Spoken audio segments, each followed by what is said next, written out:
Apparently, there's no end game in Diablo 4, at least in the minds of some people, and they're already bored of the game. They're on their way out. So in today's video, I thought I would share my take on the whole situation with Endgame and being bored in Diablo 4, but also at the same time, for those of you who are new or newer, try to go through the things that you can do at Endgame, and what's the value and how does it all work in that sense. First of all, let's talk about the things that are available at Endgame in Diablo 4, things that people generally spend their time on.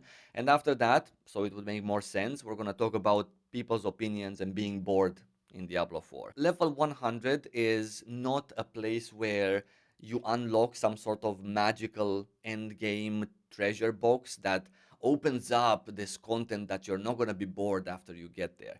Absolutely not. If you're bored at 69, you're going to be bored at 100 as well. Things that are available to do and things that people spend their time on in Diablo 4 at end game are, I can name you four of them.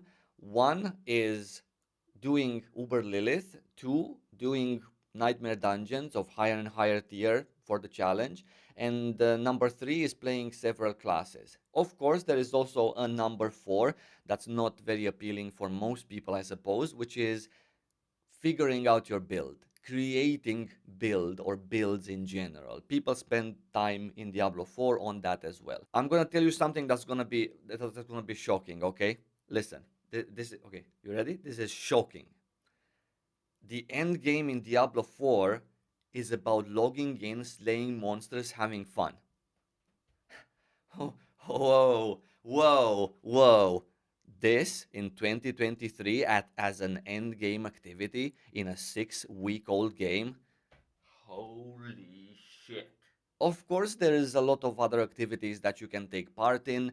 There is Gathering Legions, there are Hill Tides, a fantastic open world activity that is very rewarding as well. There is PvP content. So there is sellers. You get the drill. There are things that you can do, but nothing that I've just talked about so far in this video is forced upon you by the game. So because of that, because there are no end game goals and because the skill customization and the build customization in general is quite simple to understand, some people are already getting bored of the whole ordeal. Diablo 4 offers you the opportunity to create your own goals, right? To set your own tasks as opposed to it forcing them upon you. Now, I find that quite refreshing, and quite frankly, I find Diablo 4 as a game that respects your time. I know I haven't, played all of the games in the world. Generally speaking, MMORPGs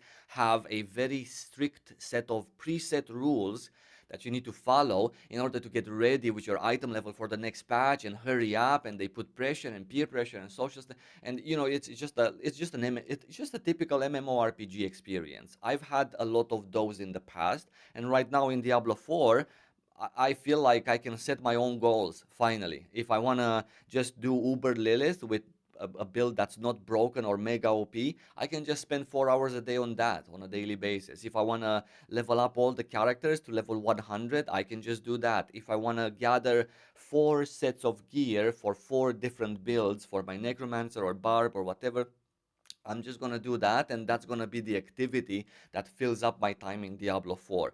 Plus, of course, Diablo 4 is a very enjoyable game in general, visually speaking, audio as well. So it's not time wasted here, it's just time that I choose myself how to spend. And secondly, if we don't compare Diablo to MMORPGs, but we maybe compare it to other ARPGs, which is direct competition like Path of Exile, a 6-week old game versus a what 5, 6, 7, 10 year old game which has had so many patches and so many things from seasons coming over to the Eternal Realm, and now all of a sudden Path of Exile seems like a game for intellectuals, while Diablo 4 seems like a game that my 4-year-old can manage in terms of maybe creating a build.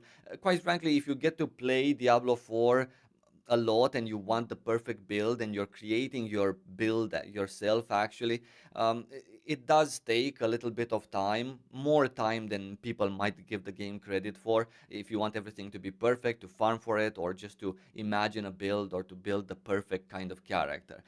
I'm happy. I'm a new player to this game. I know that I'm not an ARPG veteran. Thank God I'm not. Maybe I would have been disappointed also in the lack of whatever is in Path of Exile. Something is not here in Diablo 2. But I'm pretty sure that with seasons to come, there's going to be more and more content obviously added to the game, just like they're planning with the first season. Granted, the game's release was very safe in terms of what they went for, and also the first season feels like a very safe take on a season. I really hope that in the future they're gonna sort of maybe spice things up a little bit so that they can add a bit more puff that would please some of the players that are looking for something else maybe at the end game. Generally speaking, people are looking for new things, new challenges to do besides Uber Lilith or Nightmare Dungeon 100, or just more build customization or more farming to get there, something like that. In the current state of the game, I think it's been a very nice release. I've been enjoying my time and I can enjoy it for several hours a day, same as very many other players can enjoy this for several hours a day. And at the same time, my mind always drifts to every other game in the world where someone can't enjoy League of Legends for more than 3 matches a day, but some people play it as a job for 12 hours a day, or maybe just because they really like it. So, the same thing in Diablo. If some people do it and you can't, it's obviously not the game for you, and it is maybe the game for some other people who can. And that's just the end of it, really. If you cannot enjoy an end game where you're the one who decides what to do on a daily basis, and if you don't have any other goals, you don't want to do anything in Diablo 4, just go a little bit outside. How about that? If you cannot see the value in a game that doesn't pressure you and a game that doesn't tease you forever with a carrot at the end of the stick that you can never reach, then I just don't know what's happening to the world in 2023 when having more of your own fun is worse than grinding and being the slave of a game just for the sake of having like end game content or whatever you want to call it. Other than that, I thank you so much for watching. I hope you enjoyed, and I'm gonna see you in my next video. Until then, take care.